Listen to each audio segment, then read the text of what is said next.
I didn't know a cup of coffee could almost get a man tased. I didn't know sitting on your own front steps could turn into a courtroom battle that follows someone for the rest of their life. And I definitely didn't know that the man pointing a weapon at me that morning would one day be begging me for a job. Yeah, that happened.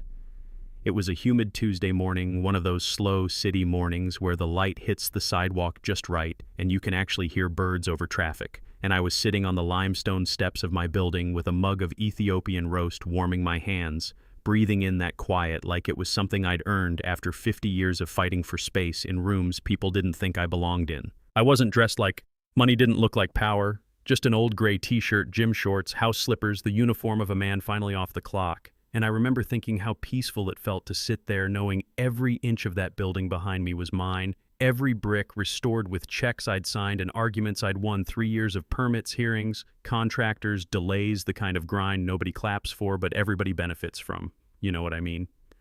That's when the patrol SUV rolled past, slow, real slow. The kind of slow that isn't traffic slow, it's suspicion slow, and I didn't even turn my head because you learn early in life when eyes are on you. And sure enough, the vehicle stopped, reversed, door opened, and out stepped Officer Greg Patterson, fresh uniform, mirrored shades posture, stiff like he was auditioning for a recruitment poster. He looked at me the way a man looks at something he thinks is out of place, and he said, "Morning," but it didn't sound like morning, it sounded like paperwork. I nodded once and said, "Officer," and that should have been the end of it. Just two strangers acknowledging each other. City life moving on. But he didn't move on. He stayed there staring like I was a math problem he couldn't solve. Then he asked if I lived around here, and I said I did, simple, polite, not inviting anything. But he pointed at the building and said, "You live around here or you live herein?" Right then I knew what kind of conversation this was going to be. Not curiosity, not neighborly concern, more like an audit. The kind where the answer isn't as important as the tone you say it with. I could have told him I owned the building, could have ended it in one sentence, but there's a tiredness that settles into your bones after years of proving you belong places you paid to be. And that morning I just didn't feel like performing for another stranger with a badge, so I said, "I'm sitting here, aren't I?" And he didn't like that you could see it in his jaw, tightening, like politeness was an insult if it didn't come with submission. And he started talking about complaints, suspicious activity, needing to know what I was doing, and I looked at my mug and said, "Drinking coffee," and he said he was serious, and I told him so was I. And that's when the air changed, like a room. Right before an argument breaks open, he stepped closer, hand near his belt, not touching but letting me know he could, and he said, "ID," and I said no, not loud, not angry, just no, and he blinked, like nobody had ever told him that before. Asked me to repeat it, and I did. Told him I hadn't committed a crime, wasn't driving, was on private property, didn't have to show ID, and he smirked and said, "Private property, just not yours." And I almost laughed because the man who owned the place he thought he knew had been dead 4 years. So I asked if he knew the owner, and he said, "Yeah, old doctor sees him around," and I knew right then he was bluffing, so I said maybe he should call him and ask if I'm allowed to be here. And that's when pride took the wheel. Because pride hates being embarrassed, especially in uniform. And he told me to stand up, and I didn't move. Told him I was finishing my coffee. And he repeated himself louder, and I said I heard him. And that silence that followed got thick because people were starting to notice a woman walking. Her dog stopped across the street. A jogger slowed down. A delivery driver leaned out his window. Phones came out, and suddenly this wasn't a sidewalk conversation anymore. It was a stage. And the thing about some people is the more eyes on them, the more they feel like they have to perform. So instead of calming down, he got louder, told me if I didn't stand up, he'd remove me. So I set the mug down and stood. And I'm not a small man. Never have been. And I saw his weight shift back before he caught himself, and I asked him quietly if he was planning to remove me from my own front door, and he said he didn't believe it was my door, and I said he'd be wrong, and he told me to turn around and put my hands behind my back because I was being detained, and I asked for what? And he said suspicion, and I asked suspicion of what? And he told me not to play games, and I told him I wasn't turning around, and that's when he grabbed for my wrist, and I didn't yank away or shove him, I just shifted my stance so he couldn't grab me without escalating the whole thing, and I told him not to touch me. And something snapped in him. Then maybe embarrassment, maybe fear, maybe the realization that he wasn't in control the way he thought he was. Because the next thing I knew, he pulled his taser and pointed it at my chest. Red laser dot, steady over my heart, and the crowd gasped, and he told me to get on the ground, and I looked at that weapon, then at his hand shaking, and I said quietly, "You fire that. and your whole life changes. And right then, sirens started wailing and a black sedan jumped the curb behind his cruiser door flying open.